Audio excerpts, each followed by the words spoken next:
sầu, không cần biết bao ngày hao. Ta ngồi đêm tên thời gian, nghe thương yêu dâng cao như ngọn đồi, như xa xôi nay quay về gần gũi. Yêu em khi chỉ biết đó là em, để rồi từ đó ta yêu em không ngại ngần, để rồi từ đó trong bước chân nghe gần hơn.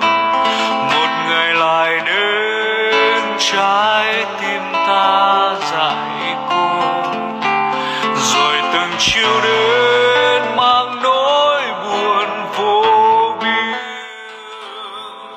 Cho dù biết em rồi đi, cho dù biết không chờ chi, nhưng lòng vẫn nghe cuồng si.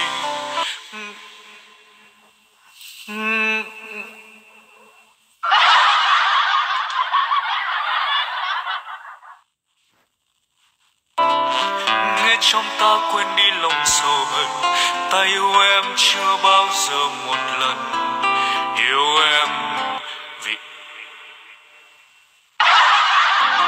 chỉ biết đó là em.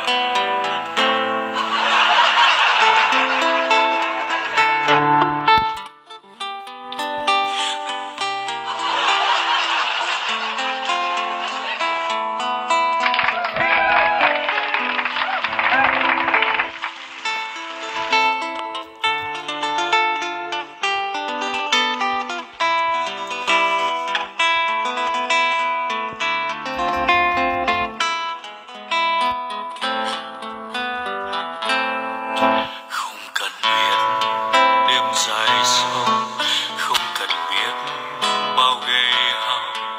Ta ngồi đêm tên thời gian, nghe thương yêu dâng cao như ngọn đồi, như xa xôi nay quay về gần gũi. Yêu em vì chỉ biết đó là em,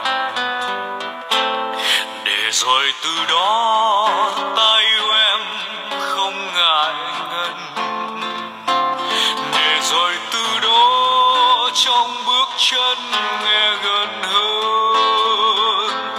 Một ngày lại đến trái tim ta dại cuồng, rồi từng chiều đến mang nỗi buồn vô biên.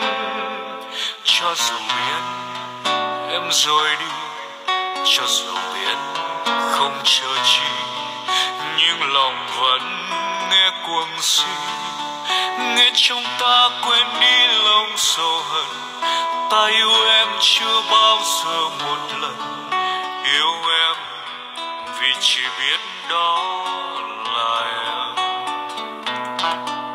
Nghe trong ta quên đi lòng sầu hận, ta yêu em chưa bao giờ một lần. Yêu em vì chỉ biết đó là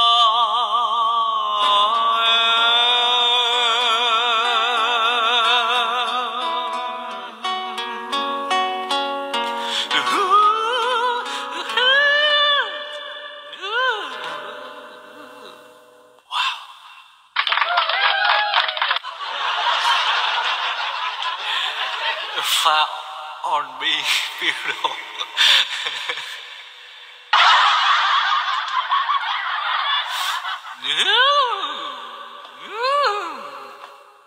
Hoa tàn tình tan nhiên.